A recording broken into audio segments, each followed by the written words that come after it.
Okay, so good evening po sa ating lahat.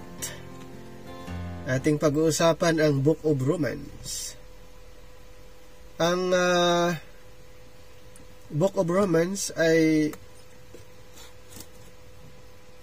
isa sa napakagandang book, napakagandang pag-aralan dahil dito po maunawaan natin or matutunan natin yung foundation. Kung pag-uusapan natin yung foundation sa Book of Romans ay napakaganda po.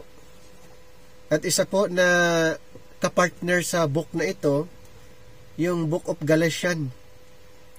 Yan, kung i-compare mo yung Romans and Galatians ay halos parihas. Pinag-usapan dito ang law and grace. At ganun din sa Book of Galatians ay pinag-uusapan din ang law and grace. Regarding sa justification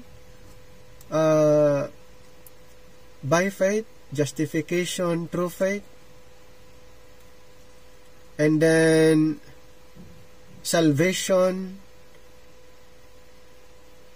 na-emphasize po dito sa yung salvation by the grace of God, na-emphasize din po. At saka yung finished work ng ating Panginoon ay na-emphasize din dito sa Book of Romans. At kung pag-uusapan din yung justification freely by His grace, sa Book of Romans ay mababasa din natin.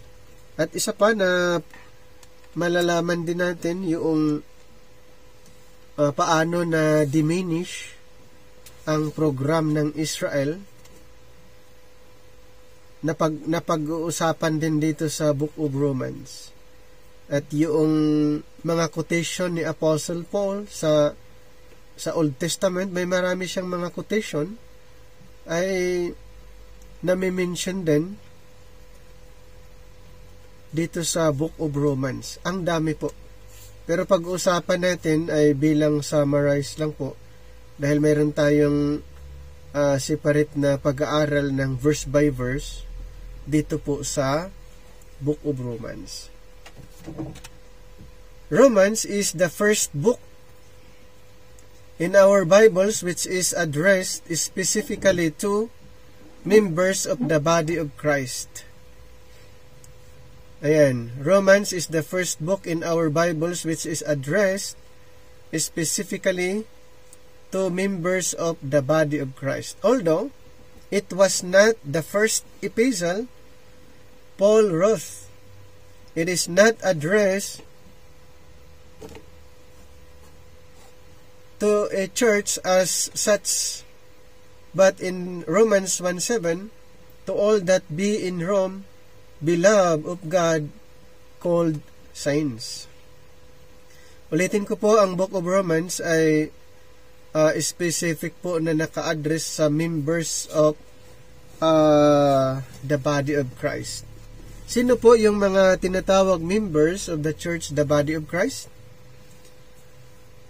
Yung mga grace believers.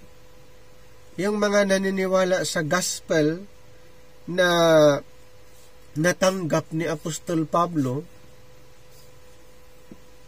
sila po ay miyembro sa katawan ni Kristo. Papaano po yung hindi believer sa gospel of the grace of God? Sila ba ay part sa church, the body of Christ? Hindi po sila part. Hindi po sila kabahagi sa church, the body of Christ kung hindi sila believer doon sa gospel na yon na natanggap ni Apostol Pablo doon sa Acts 20:24 na kanyang natanggap, kaya siya'y ministro ng ating Panginoon, introducing the gospel of the grace of God. So, ulitin ko po ang salvation.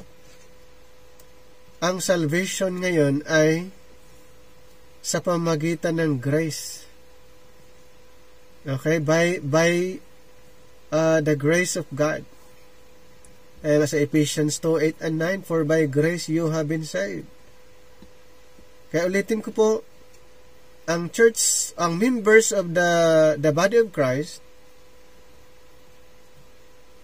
mga believers po sa gospel of grace. Kaya ang miyembro ng katawan ni Kristo ay start kay Pablo. Start kay Pablo hanggang ngayon. So, yung mga believers before Apostle Paul ay hindi sila part sa church, the body of Christ. Sila po ay part sa tinatawag Kingdom Church. Sila po ay bahagi doon sa Kingdom Church. Dahil ang church, the body of Christ, ay nag-start kay Pablo at hanggang ngayon ay tatawagin na church, the body of Christ, kung ang kanyang pinaniniwalaang gospel ay gospel of grace. Ayan. Hindi po ibig sabihin na ang pangalan ng church ay may grace, ay grace na po yun. Hindi. Ang daming mga religious sect ginagamit po yung word na grace para sasabihin sila'y grace church. So, hindi po basihan na ang isang organization, kung ang pangalan ng organization ay may grace, ay grace believer na. Hindi po. Okay? Ang mahalaga po, yung doktrina, yung kanyang gospel. Dapat alam niya yung gospel niya. Kung siya by under grace, dapat ang itinatanong dyan, yung gospel. Ano yung kanyang pinaniniwalaan? Bakit niya sinabi na siya ay part sa church, the body of Christ? Ang first na itatanong natin, bakit mo sinabi na ikaw ay sinasabi mong grace believer? Ano ang gospel na iyong pinaniwalaan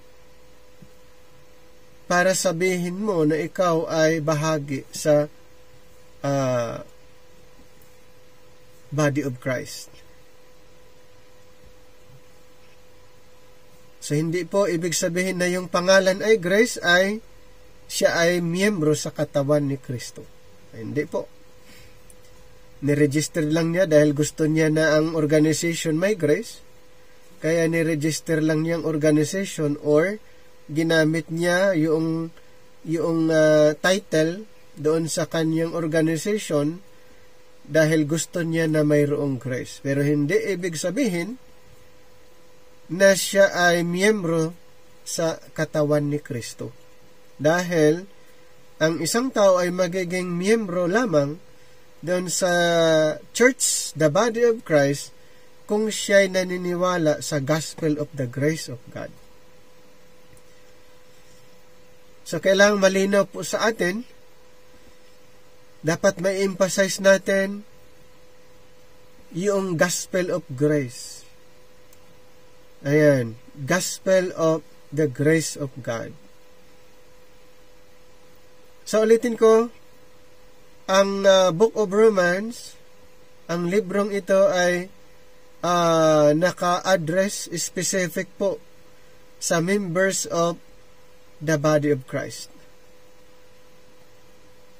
In fact, Paul does not apply the word church to those at Rome at all. His only references to church are in his salutations in chapter 16, where he mentions the church at Cenchrea, the churches of the Gentiles, the church in the house of Priscilla and Aquila, the churches of Christ and the whole church. During that time, mostly yung tinatawag na church is sa yung sa mga bahay, no? Pag may mga group of people na nag-gather, ayan, sa house, tinatawag na church. Kaya mayroong tinatawag na house church. Ayan, the churches of Christ and the whole church. So perhaps the reason for this is that Paul had never been to Rome and so was not the founder of the church in that city. However, in chapter 12, verse 5, Paul makes it plain that he considers all of those whom he addresses as being members of the body of Christ. Ayan. So, mayroong church doon, pero hindi si Pablo yung founder. Okay? Ayan. Okay, Romans was written very near the end of the Acts period. So, ibig sabihin, ang Book of Romans ay naisulat during transition. Katulad ng 1st, 2nd Corinthians, ang Book of Romans ay naisulat during the transitional period. So, Romans was written very near the ends of the Acts period. Paul was on his way to Jerusalem to deliver the contribution which he had raised among the Gentile churches for the poor saints. So doon sa time na yon, itong si Apostol Pablo ay namimigay ng relief goods na galing po sa mga Gentile churches. At ano po ang purpose? Ito ay kanyang ibigay sa mga poor saints ayon sa Romans 15:25. Okay?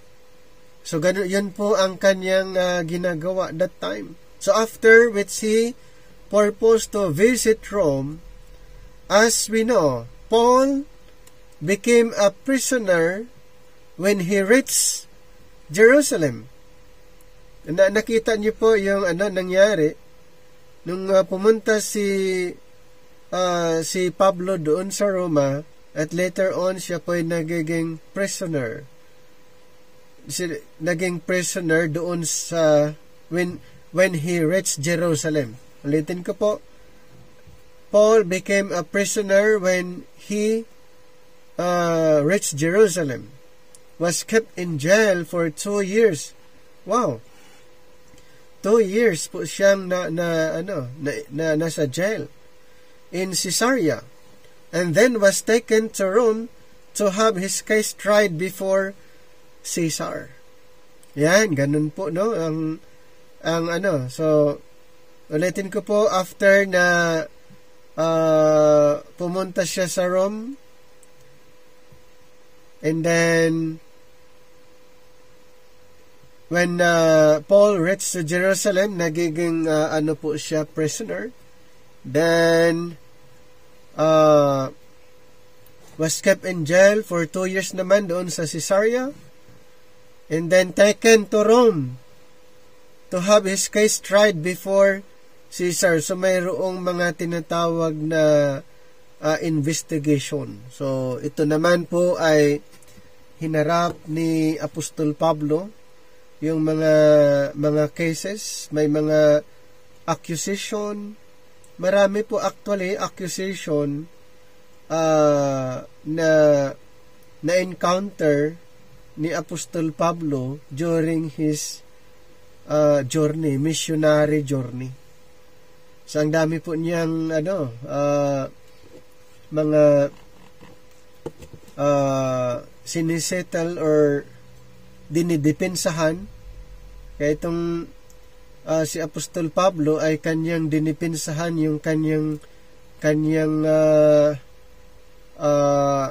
credibility at saka yung kung sinong nag-authorize sa kanya, sinong nagsugo sa kanya, ayan, at saan galing ang kanyang authority.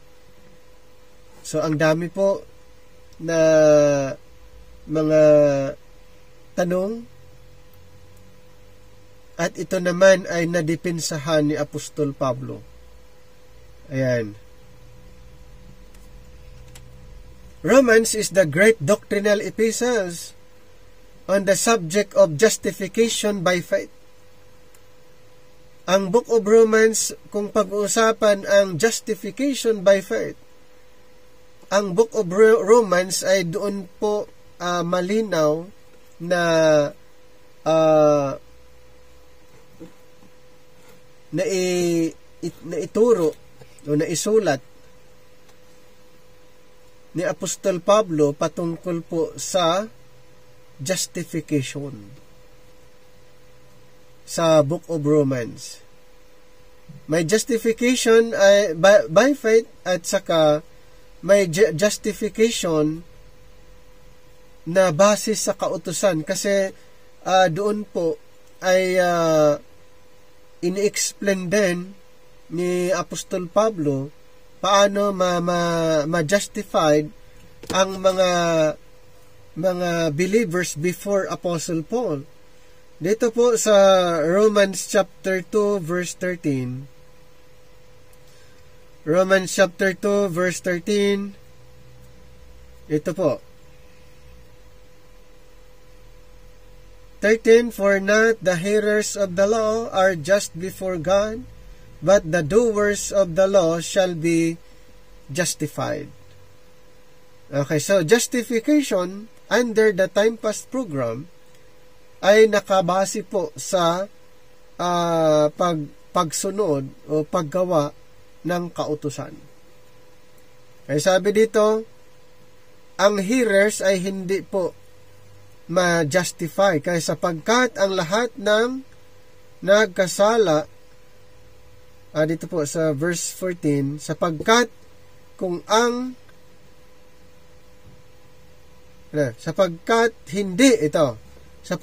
hindi ang mga tagapakinig ng kautusan ang siyang mga ganap sa harapan ng Diyos, kundi ang nangagsisitalima sa kautusan ay aariing mga ganap. So, ipinaliwanag din ni Apostol Pablo kung papaano ma-justified ang tao before, under the time past or under the law of Moses. So, papaano po sila'y ma-justified kung sila'y doers of the law. Kung titignan din natin yung chapter 3 verse 24, being justified freely by His grace.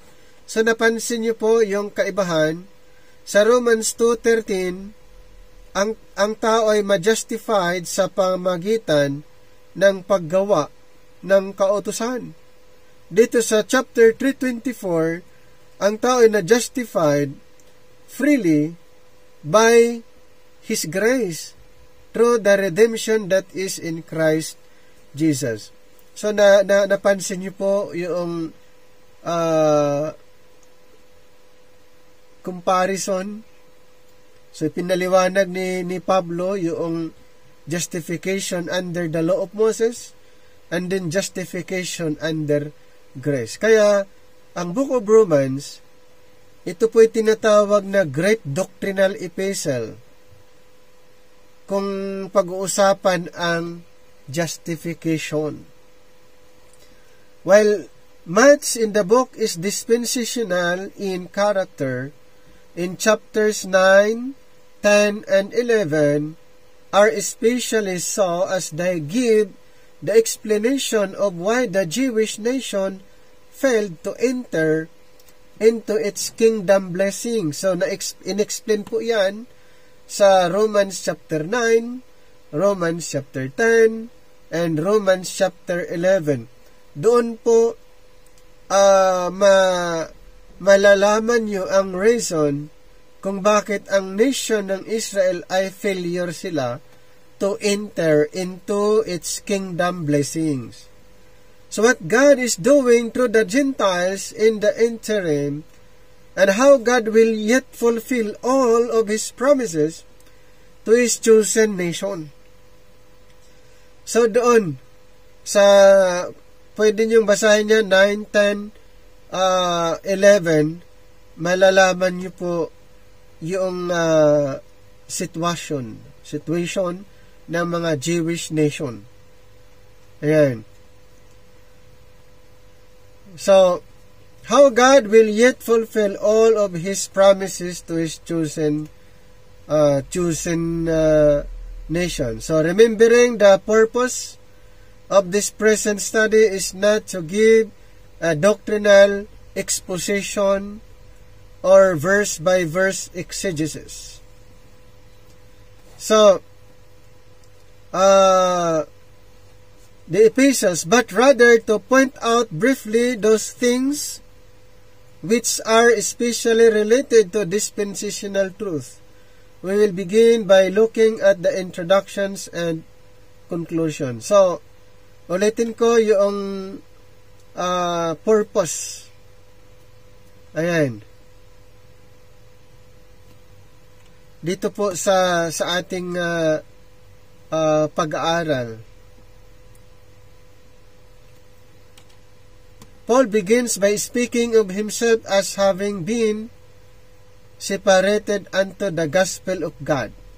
In Romans 1, verses 1 to 4, sabi niya, separated unto the gospel of God, which He had promised afore by His prophets in the Holy Scriptures concerning His Son, Jesus Christ, our Lord, which was made of the seed of David according to the flesh, and declared to be the Son of God with power, according to the Spirit of holiness, by the resurrection from the dead.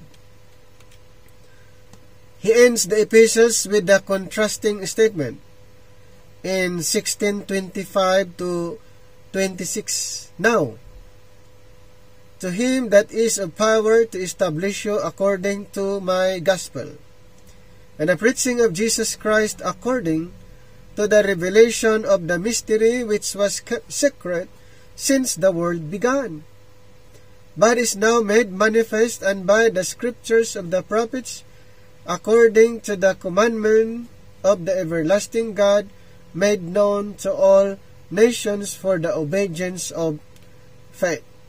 So ito po yung last na statement sa Romans chapter 16. Ito naman yung first na na-mention niya sa Romans chapter 1, 1 to 4. It is necessary to see connection as well as distinction. When studying dispensational math, Paul here shows there is a connection between the preaching of Jesus Christ according to the revelation of the mystery and the prophetical prediction concerning Jesus Christ, who was made of the seed of David according to the flesh. So nakita niyo po yung connection and then the distinction. Kaya pala na-mention ni Apostle Paul yung patungkol kay David. Ayan. Laging na-mention niya ito eh. So, mayroon pong connection. Ulitin ko, Paul here shows there is a connection between the preaching of Jesus Christ according to the revelation of the mystery and the prophetical predictions concerning Jesus Christ, who was made of the seed of David according to the flesh. Sino po yung seed of David according to the flesh? Referring to the Lord Jesus Christ. So the mystery is truth never before made known to or by the prophets. However, this truth has a historical connection with the incarnation and death of Israel's Messiah as predicted by the prophets. So, pwede niyong tignan ang 1 Corinthians 15, 1-4. Diba? According to the scriptures. So, na-mention po doon, according to yung gospel na ipinapangaral ni Apostle Paul according to the scriptures. So, the gospel being to the Jews first, in Romans 1:16, and the advantages in being a Jew in chapter 3. Kaya nga sa Romans 1:16, to the Jew first. Bakit kaya?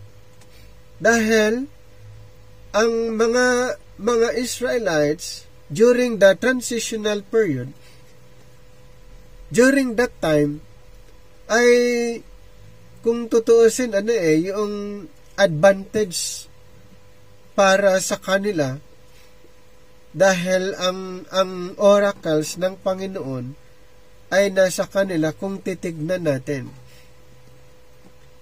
Basahin lang natin yung Romans chapter 3 verse 1. Balikan lang natin.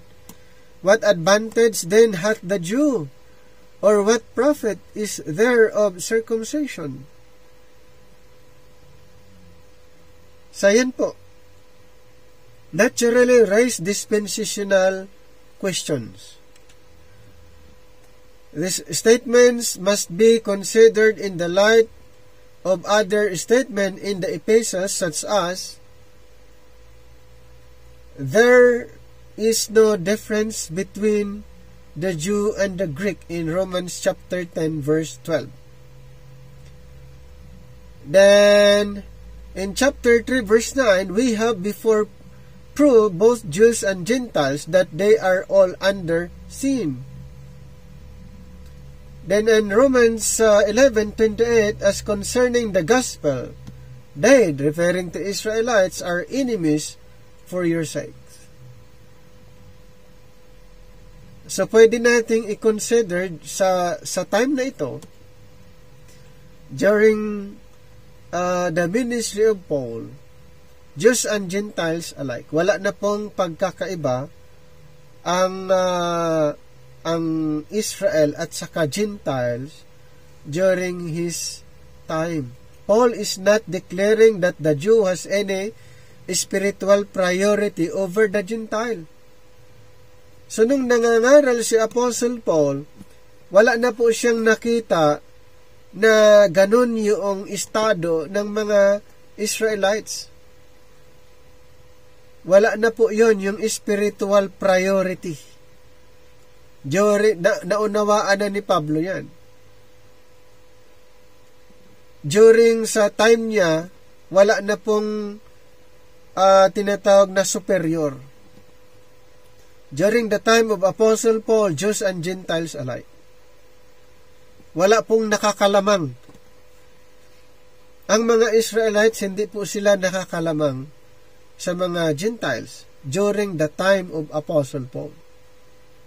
Pero before Apostle Paul, ang mga Israelites ay sila po yung may tinatawag na superiority complex. Superior sila. Okay? Pero sa time ngayon, wala na pong ganun. Walang spiritual priority. So the fact of the matter is, the gospel went to the Jew only at the beginning. Noon. Okay, noon, sa kanila lang. God did send it first to the people in Acts 3:26. Balikan lang natin Acts 3:26.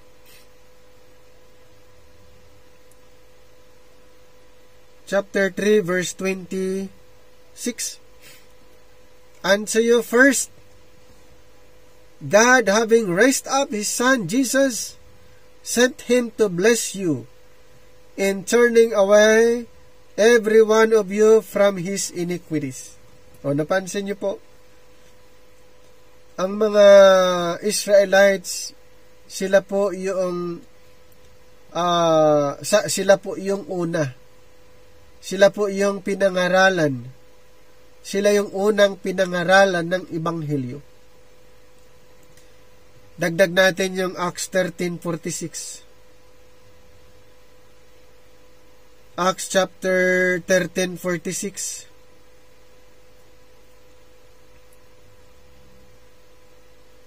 Then Paul and Barnabas waxed bold and said, it was necessary that the word of God should first have been spoken to you, referring to the Israelites. But seeing ye put it from you and judge yourselves unworthy of everlasting life. Ano pong nangyari? Lo, we turn to the Gentiles. Di ba sila yung unang nakarinig during the time of 12 apostles? Yes, sila yung una, kasi yun po yung promise in line with the Abrahamic covenant. And then during the time of Paul, nung si Pablo ikinumission, sila din ang inuna. Pero ano pong nangyari? Hindi po nila tinanggap So, dito sa last part ng verse na ito, so Apostle Paul at yung mga kasama niya, turn to the Gentiles. So this does not mean the preacher of today must continue to go to Jews first before he can go to the Gentiles. Sa ngayon, wala pong ganon. During the transitional period, ito po ay nangyari. Pero in our time, wala pong ganon na uunahin natin puntahan ang mga Israelites bago po yung mga Hintel, katulad ng na-mention sa Romans 1:16. Okay? So, this does not mean the preacher of today must continue to go to Jews first before he can go to the Gentiles. Romans 1:16 is simply a statement of historical fact. So the gospel is now going to everyone. But it went to the Jew first historically. Historical lang yun. History. Yung nangyari dito na isulat sa Romans 1:16, ito po ay history. At during the transitional period. Kaya na-mention, okay? Isinulat. Dahil yun po ang nangyari that time. To the Jew first and then to the Greeks, to the Gentiles. Historically. Everyone who was descendant of Judah or who adopted the Jewish religion was known as a Jew. However, in Romans 2:29, Paul narrows his definition of a Jew to one who is such inwardly. And then he asks, what advantage then hath the Jew? Or what profit is there of circumcision? And he answers, much every way, chiefly because unto them were committed what? The oracles of God. Diba? Yun yung balikan natin yung advantage doon. Unto the Israelites, the Jews, were committed the oracles of God. So yun yung na-mention sa chapter 3 ng Book of Romans. We might ask, what spiritual advantage? What spiritual advantage does a child have who is reared in a godly Christian home by godly parents over one who is born into a godless heathen home with unsaved parents? So this child has much the same advantage Jews of Paul's day. Di ba? Yun yung illustration This child has much the same advantage Jews of Paul's day had over Gentiles. So the Jews had the word of God, which was able to make them wise unto salvation. Ikumpara doon sa mga Gentiles, wala pa sa kanilang vocabulary yon. Kaya nga advantage sa mga Hudyo, dahil sila po ay nasa kanila yung word of God, which was able to make them wise unto salvation. But neither the Jew at the time Romans was written, nor the child in a Christian home today has a favored position with God above other people. Now, let's proceed to the law and grace. Ito din po ay na-mention dito sa Book of Romans, ang tungkol po sa law and grace. So the subjects of law and grace can be understood only in the light of dispensational truth. Ibig sabihin, ito po ay maunawaan lang po natin kung aralin natin dispensationally, rightly divided. Kung hindi natin aralin ang Book of Romans rightly divided, hindi po ma-appreciate, hindi po natin ma-acknowledge ang law and grace dito po sa Book of Romans. So, and Romans has more to say about these two subjects than perhaps any other New Testament book. Law is mentioned 71 times. Dito po sa book, law is mentioned 71 times and grace 27 times. So another word closely connected with both law and grace is righteousness. Righteousness, which occurs some 38 times. Paul begins in chapter 2 by stating certain principles such as, for as many as have sinned without law shall also perish without law, and as many as have sinned in the law shall be judged by the law, in chapter 2 verse 12. The Jews were the only ones who had been given the law. Sa chapter 2 ng Book of Romans, sino po ang binigyan ng kautusan? Ang mga Israelites. Ang mga Gentiles ba ay meron? Wala. But when the Gentiles which have not the law, do by nature the things contained in the law, these having not the law are a law unto themselves. So may comparison, contrast. Ang mga Israelites, sila po ay sa kanila po ibinigay ang kautusan, kaya sila'y i-judge, sila'y hahatulan ayon sa batas. Ayan. Sila po, kung sila'y nagkasala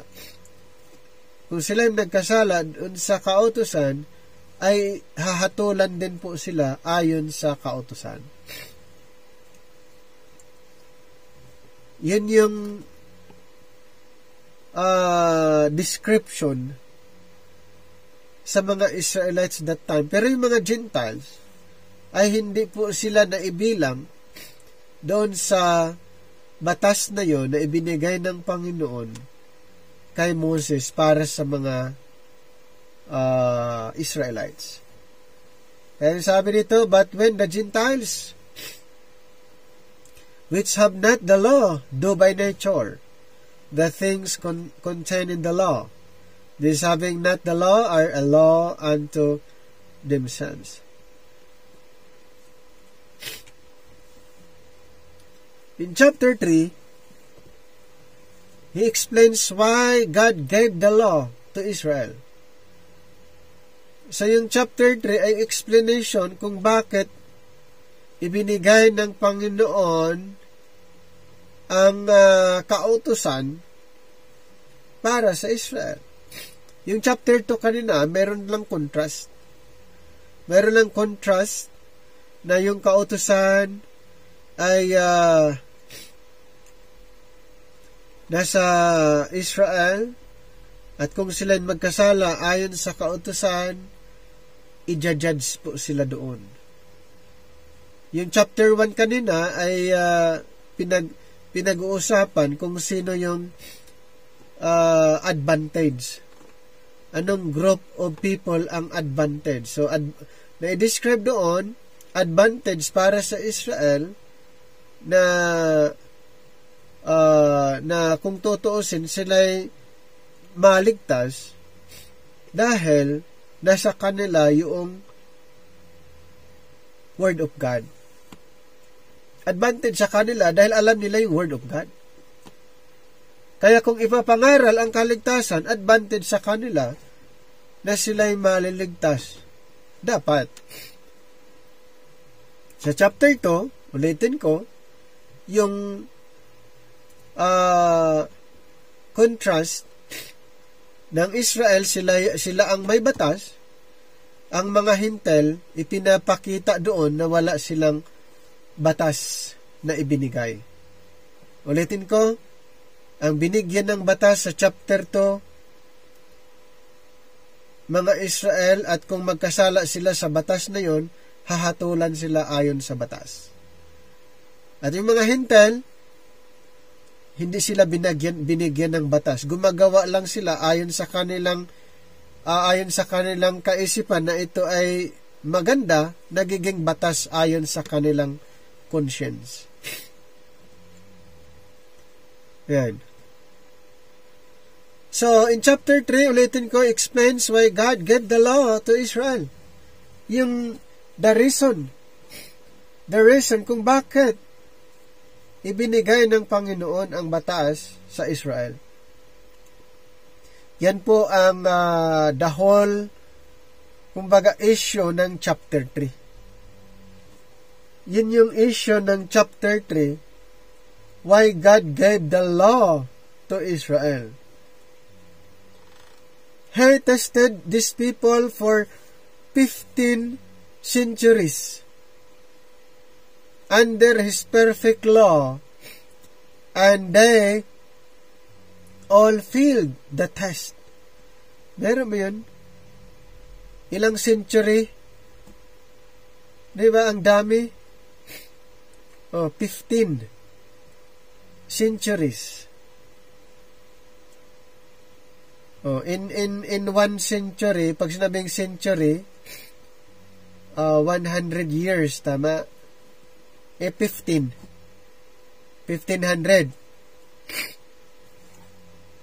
So, under His perfect law, and they all failed the test. Pumasa ba ang Israel? Hindi. Failure. Within that period of time, na tinisting sinubok itong mga Israelites ay failure po. Dahil bakit? Ang batas ay holy. Ang batas ay banal. At sino po ang makakasunod lang doon?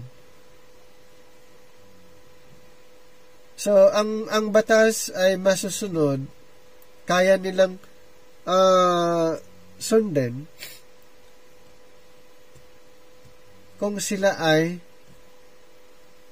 maging perfect. Sila ay maging righteous. This fact proved both Jews and Gentiles were all under sin. Kaya sa Romans chapter 3 verse 9, Romans chapter 3 verse 9, what then? Are we better than they? No. In no wise, for we have before proved, both Jews and Gentiles, that they are all under sin. Kaya, ulitin ko po, under the time of Apostle Paul, under the But Now program, Jews and Gentiles alike. Parehas lang po ang estado natin makasalanan. Okay, Jews and Gentiles. Failure. Ang Israel, nag-failed po sila sa test, kaya nagiging ka-level na lang po natin ang mga Hudyo sa panahon ngayon. We're all under sin. So, and that the whole world is guilty before God. Chapter 3:19. Now we know that what things soever the law saith, it saith to them who are under the law, that every mouth may be stopped, and all the world may become guilty before God. Therefore, in chapter 3 verse 20, therefore, by the deeds of the law, there shall no flesh be justified before God. For by the law is the knowledge of sin. For by the law is the knowledge of sin. Diba? So wala pong naibilang kahit isa nung ang Israel ay failure. Ibinigay sa kanila yung perfect law para sila i-test, pero po sila ay nag-failed. Kaya in-explain po dito sa chapter 3 verse 9, Jews and Gentiles were all under sin. And then sa chapter 3 verse 19, the whole world is guilty before God. Kaya kinonclude dito sa chapter 3 verse 20, therefore, ito yung concluding statement ni Apostol Pablo, therefore, by the deeds of the law, there shall no flesh be justified before God. For by the law is the knowledge of sin. Ano daw ang purpose ng kautusan? Maipakilala sa tao na siya'y makasalanan. So yung batas, ang purpose, maipakilala sa tao na siya'y mali. Yun po ang purpose, maipakilala na ang tao may mali. His next words are, but now. But now. This shows the great dispensational change. Nung sinasabi niya, now. But now. Ito po ay kanyang in-emphasize ang great dispensational change. Now, instead of a person trying to produce righteousness by the works of the flesh, God is bestowing His own righteousness as a gift by faith in Jesus Christ in chapter 3, verse 22. Yan yung sinabi niya. Even the righteousness of God, which is by faith of Jesus Christ, unto all and upon all them that believe, for there is no difference. Ayan po yung sinabi ni Apostle Paul. Instead of person trying to produce righteousness, sabi niya, dito, God is bestowing His own righteousness as what? Gift. Gift by faith in Christ Jesus. Ibig sabihin, ang righteousness under this present dispensation ay regalo kung ang isang tao ay naniniwala kay Kristo doon sa kanyang ginawa sa krus. Ulitin ko po, God is bestowing His own righteousness as a gift by faith in Jesus Christ. Paano po ang isang tao makakasumpong ng God's righteousness kung siya'y maniniwala sa ating Panginoong Hesus, lalong-lalo na sa kanyang ginawa sa cross. Ang righteousness ay kanyang ipinagkaloob. So that's grace. Diba? That's grace. Under the law, makakasumpong sila ng righteousness, ibabase po sa kanilang performance.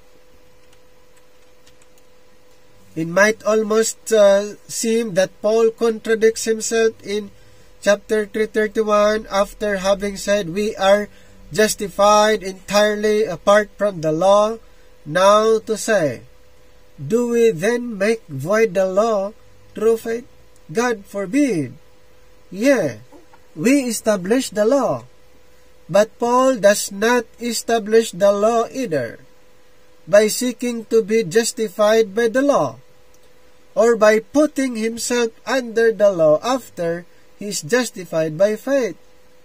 Compare natin yung chapter 6:14, the book of Romans.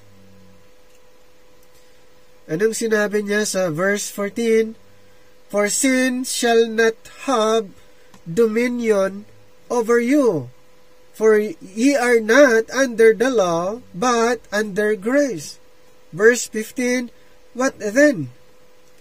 Shall we sin because we are not under the law, but under grace? Ano po ang sinabi? God forbid. Ye are not under the law.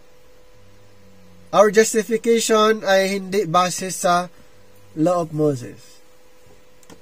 Our justification ay base po sa grace ng Panginoon. Kaya nga sinabi ni Apostle Paul, you are not under the law, but under grace. He establishes the law on the basis of the propitiatory work of Christ in chapter 3:25. Going back to chapter 3, verse 25. 25, whom God had set forth to be a propitiation through faith in His blood to declare His righteousness for the remission of sins that are passed through the forbearance of God, by which His death satisfied every righteous claim of the broken law. Ulitin ko po, by which His death, kanino pong death? Jesus. Satisfied every righteous claim of the broken law. So God can now be just in justifying everyone who believes in Jesus. Ganun po. Kaya justification is through Christ, believing in Christ. Nakuha niyo yung point ko doon? Hindi po base, nakabatay, or based doon sa law of Moses kung papaano ang tao ma-justify that time. But in our dispensation, in our time, hindi na po ganun.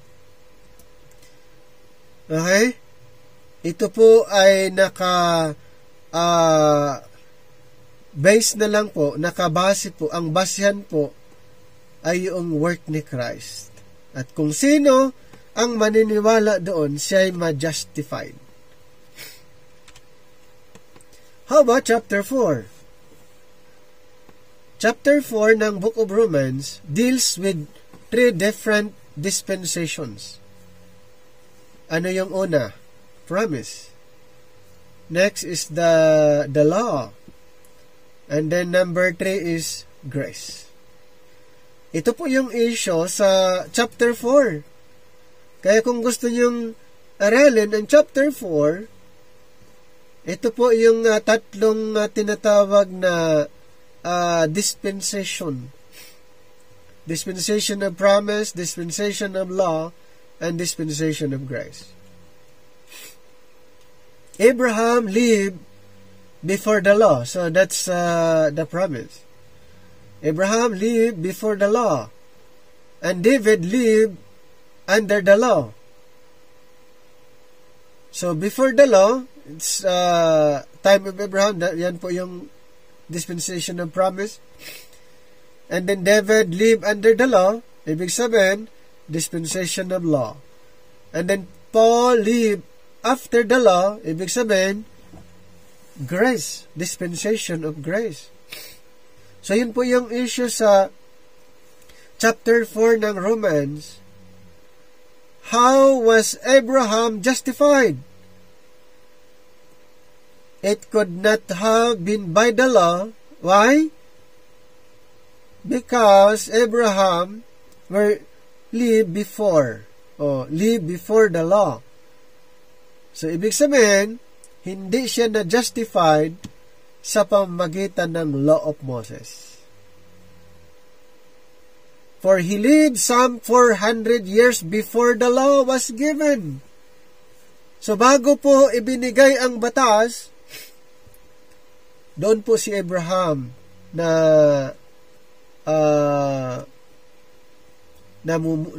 buhay. Okay, he was lived some 400 years before the law was given to Moses. Kaya yung programa na yon ay programa ng promise. Paul quotes Genesis 15:6 in answer.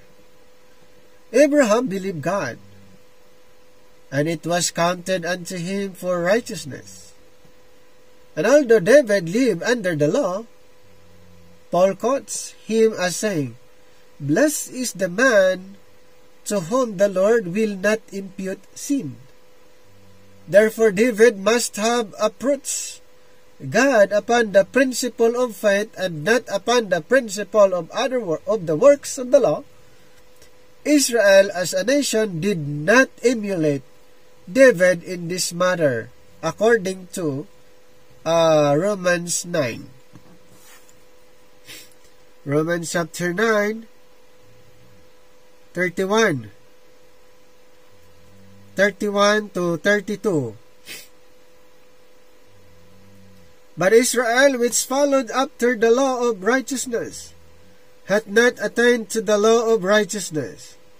Wherefore, because they sought it not by faith, but as it were by the works of the law, for they stumbled at that stumbling stone. So in Paul's thinking, Abraham became the father of two groups. So ito ayon kay kay Apostle Paul. Ano po yung dalawang group na sinasabi? Una, the uncircumcision, for he was justified as an uncircumcised Gentile. And of the circumcision, for he received the covenant of circumcision. Diba yan si Abraham, he was justified bilang say uncircumcised Gentile, and then later on he received the covenant of circumcision in Genesis 17. So this fact explains Paul's terminology in Galatians 2:7, the gospel of the uncircumcision which was committed to him, and the gospel of the circumcision which was committed to Peter. So yung gospel of the circumcision committed to Paul, gospel of the circumcision committed to Peter. Diba? Kaya, yun yung si Apostle Paul ay may knowledge siya tungkol dyan. Kaya niya na-mention. Chapter 5 also deals with several dispensations. So kanina may tatlo lang. Sa chapter 4 may tatlong dispensation. Pero sa chapter 5 ay marami. Deals with several dispensations. So in the dispensation of grace which was committed to Paul, the heart of the message was reconciliation of mankind to God. Ano daw po? Ang dispensation of grace ay committed to Apostle Paul. At ano po yung pinakaminsahe dito? Ang pinakaminsahe dito is reconciliation to mankind. Reconciliation of mankind to God. Alam yung word na reconciliation? From enemies to friendship. Alienation precedes reconciliation. So we are alienated.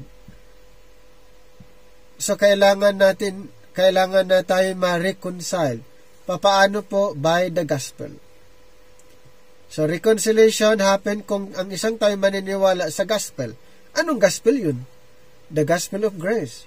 Paano kung kingdom gospel ang paniniwalaan? Siya ba'y ma-reconciled? Hindi. Ang reconciliation ay mangyayari lamang po kung ang gospel na kanyang paniniwalaan ay ang gospel of grace. Kanino ibinigay ang gospel of grace? Kay Apostle Paul. Sino ba si Apostol Pablo? Apostol ng mga Hintel. Sino ba ang mga Hintel? Outside the 12 tribes of Israel ay Hintel. Na tinatawag din sa ibang term na uncircumcised. Uncircumcision. Okay? At saka yung circumcision na term ay referring to the Israelites. So,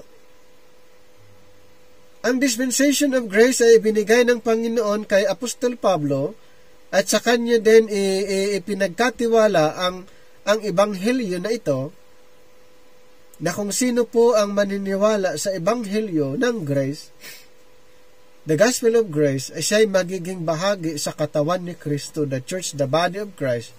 Therefore, siya po'y reconciled. So, alienation precedes reconciliation. So, the Gentiles were alienated very early. Diba? In chapter 1 pa lang ng Romans, verse 24 and 26, then 28 was mentioned. Na Gentiles were alienated. So, but from Abraham to Paul, there was one nation which was not alienated from God. Sino po yun? That was Israel. Ibig sabihin, Abraham to Paul, there was one nation which was not alienated. Israel. Kaya nga sa Bible natin na 90% Israel lang pinag-uusapan. Ilang porsyento lang na pinag-uusapan ang mga Hintel? 10%. Matatagpuan lang po natin sa writings ni Apostle Paul. At doon na-emphasize kung sino tayo. But before that, ang mga Israel ang focus ng ating Panginoon. Kaya pag sinabing alienated, mga Gentiles lang ang tinutukoy. Ang mga Israelites, sila po ay chosen people, covenant people, royal priesthood, peculiar people, holy nation.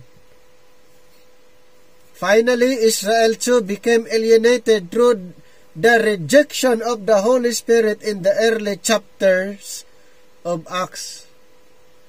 Later on, yung mga Israelites din, dahil sa kanilang pag-reject ng banal na Espiritu, ano pong nangyari? Katulad na rin sila ng mga Hintel na alienated. This truth is enlarged upon in Romans 11. Doon po sa Romans chapter 11, basahin niyo po lahat yan, makikita niyo po doon ang nangyari sa mga Israelites na dating sila po yung favored ng Panginoon, sila po yung pinili ng Panginoon, sila po yung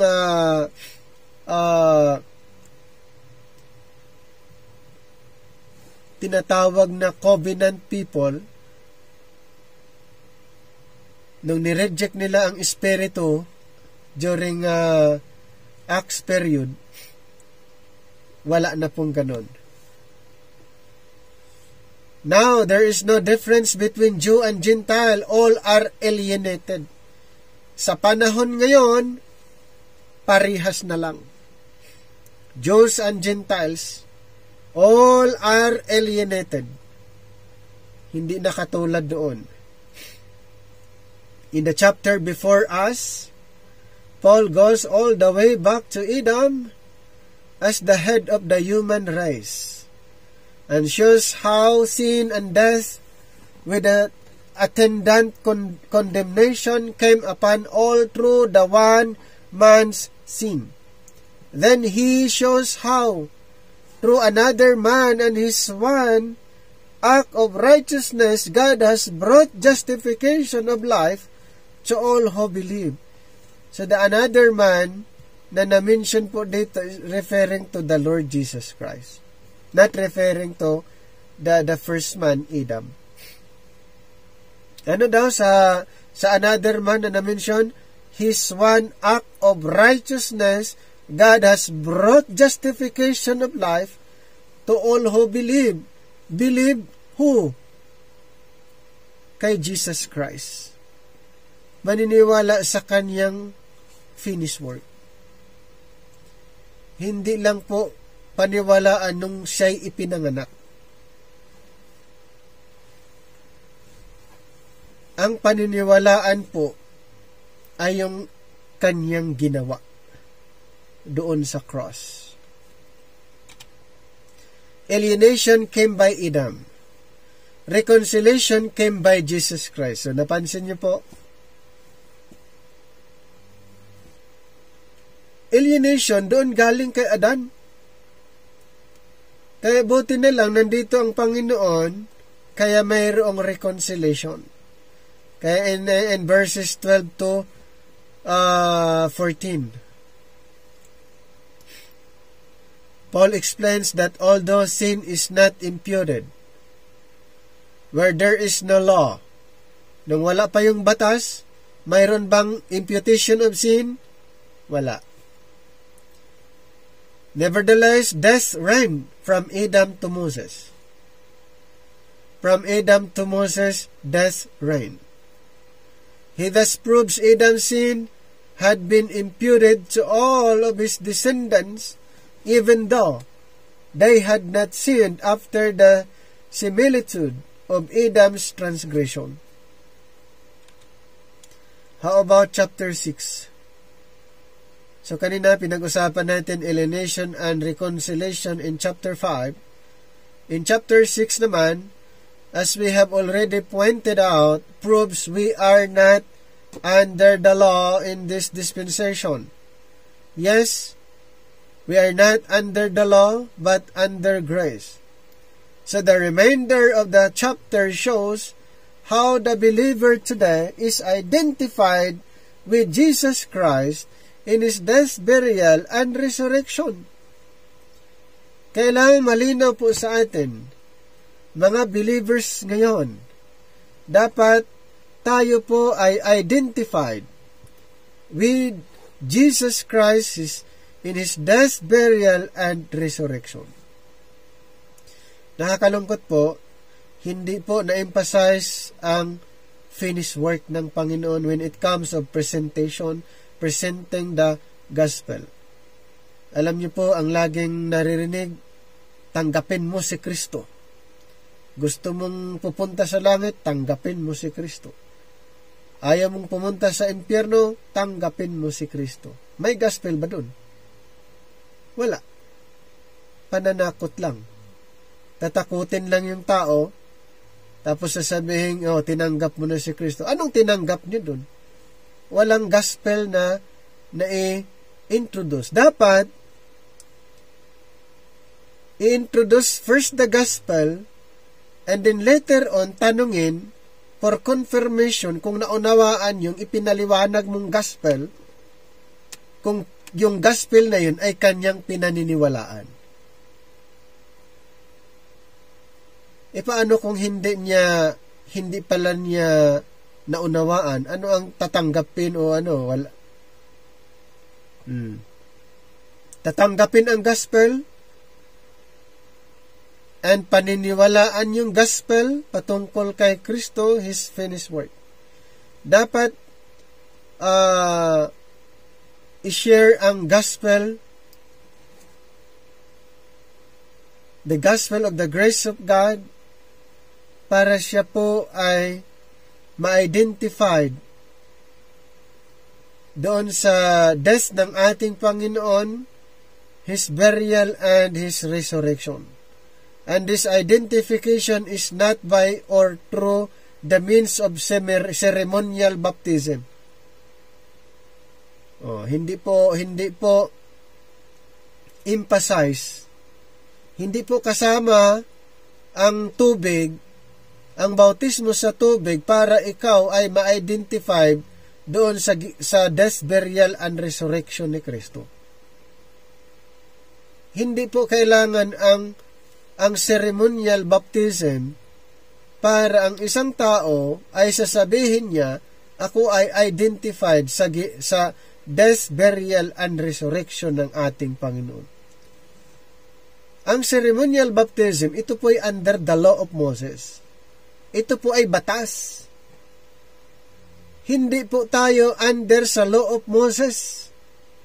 Hindi po tayo obligado na gumawa ng kung anumang mga seremonya under the law of Moses. Bakit? Anong sinasabi sa Romans 6:14? You are not under the law, but under grace. And then our justification by grace. Our identification by grace. Okay? Hindi po sa ceremonial. Nakakalungkot po hanggang ngayon, ito ay pinapractice, tapos sinasabing sila'y under grace. Paano naging under grace na gumagawa ng seremonya? Pag sinasabing under grace, dapat totally maniwala tayo doon sa ginawa ng Panginoong Hesukristo. Mayroon bang hindi ginawa si Kristo na kailangan nating idagdag para makumplito? O yung ginawa ni Kristo ay enough na po para sa atin? Ang kaligtasan ay ginawa na ng Panginoon. Mayroon pa ba tayong i-contribute doon? Wala. Anong purpose ng seremonyas? Sa panahon ngayon, wala na pong purpose yan. Noon, sa time ng mga apostles, may purpose. Kasi sa kanila, since na sila po ay under the law, ang seremonya na yon ay ginagawa. Ginagawa po nila yan, lalo-lalo na sa kasalanan for the remission of sin. Ang seremonya ng bautismo ay hindi po makakapag-alis ng kasalanan ngayon. Bakit po? Ang dugo ng Panginoon ang instrument na naghugas sa ating kasalanan. At hindi po work ng tao, work ng Panginoon. Okay? So, this identification is not by or through the means of ceremonial baptism. Spirit baptism is the only work able to accomplish such a tremendous work as putting a person into Christ. Ngayon, kaninong work na tayo ay ma-identified doon kay Kristo? Work ng banal na Espiritu. Ang tawag po dyan is Spirit baptism. Hindi po ceremonial baptism. Spirit baptism, that's the only work ng Espiritu able to accomplish such a tremendous work. Okay po, siya po ay tatawagin na body of Christ. Ulitin ko, Spirit baptism is the only work able to accomplish such a tremendous work as putting a person into Christ. Kaya lahat ng naniniwala sa gospel of the grace of God, tatawagin pong church the body of Christ. Chapter 7 refers to the law 21 times. It first explains how a person who was once under the law can be freed from the relationship using marriage as an illustration. Kaya dito sa chapter 7, ini-illustrate po yung marriage. A woman becomes free from the law of her husband if the husband dies. Death is the only thing which frees from the law. Likewise, we have become dead to the law by the body of Christ by being identified with Him when His body hung upon the cross. We are also raised up with Christ, and it is this new life on this side of the cross which is under grace. Paul next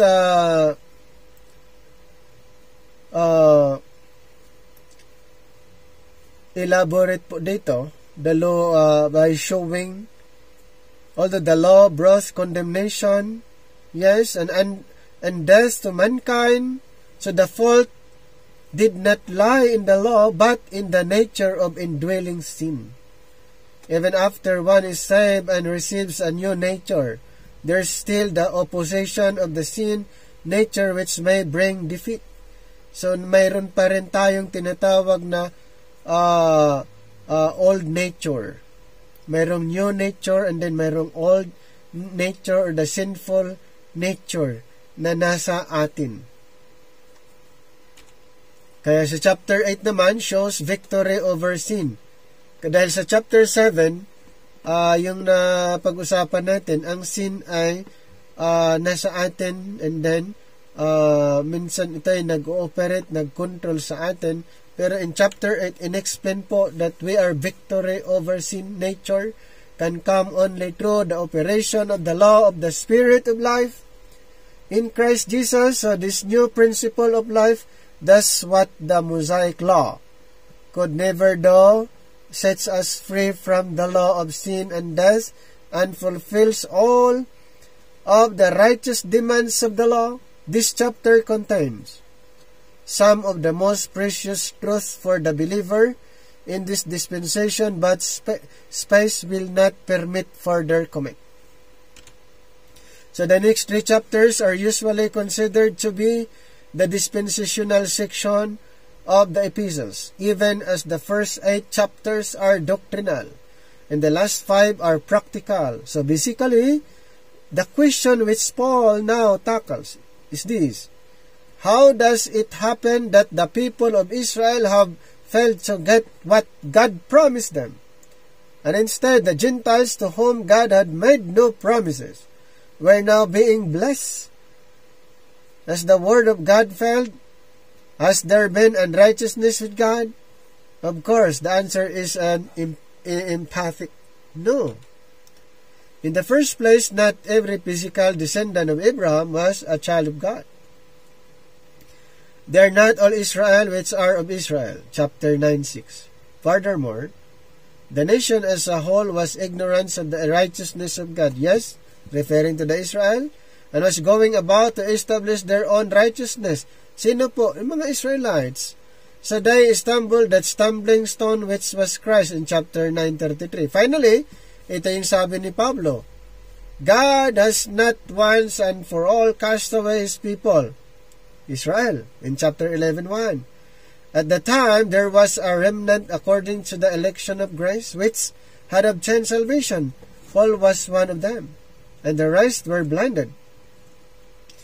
Right here, a very important dispensational principle is evident, whereas the prophets had declared God would bless all nations through the instrumentality of Israel. Actually, that was the promise of God under the Time Pass program, na ang Israel sila'y maging blessing sa mga Gentiles. Yes, that time. Through Israel, Paul shows that in this dispensation, salvation has come to the Gentiles through Israel's fall. In Romans 11:11. So, ang nangyari po, nung nag-fall ang Israel, salvations come to the Gentiles. So, next, Paul talks about God, olive tree, which represents God's witnesses to this world. Israel had been the natural branches of the tree. But now, most of these had been broken off, and wild branches, the Gentiles, had been grafted in. Another way of saying this is that blindness in part has happened to Israel until the fullness of the Gentiles become in Romans 11:25.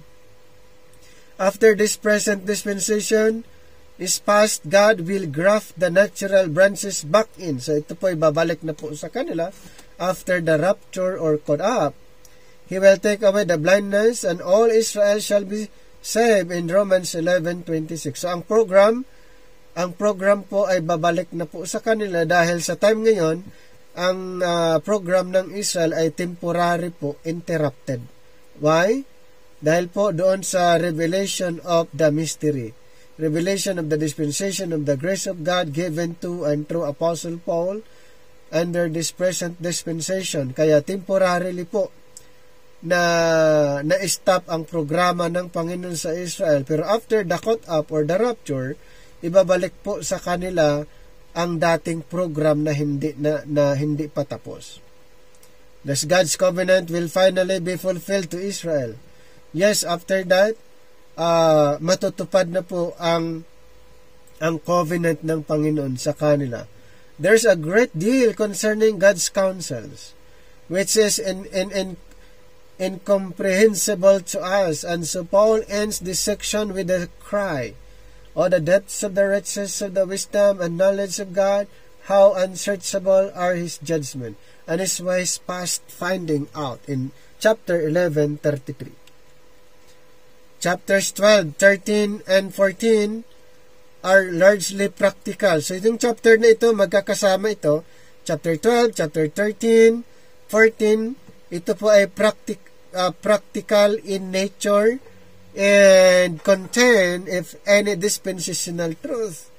While chapter 15 naman is also practical, a word should be said about Paul's quotations from the Old Testament in verses 9 to 12.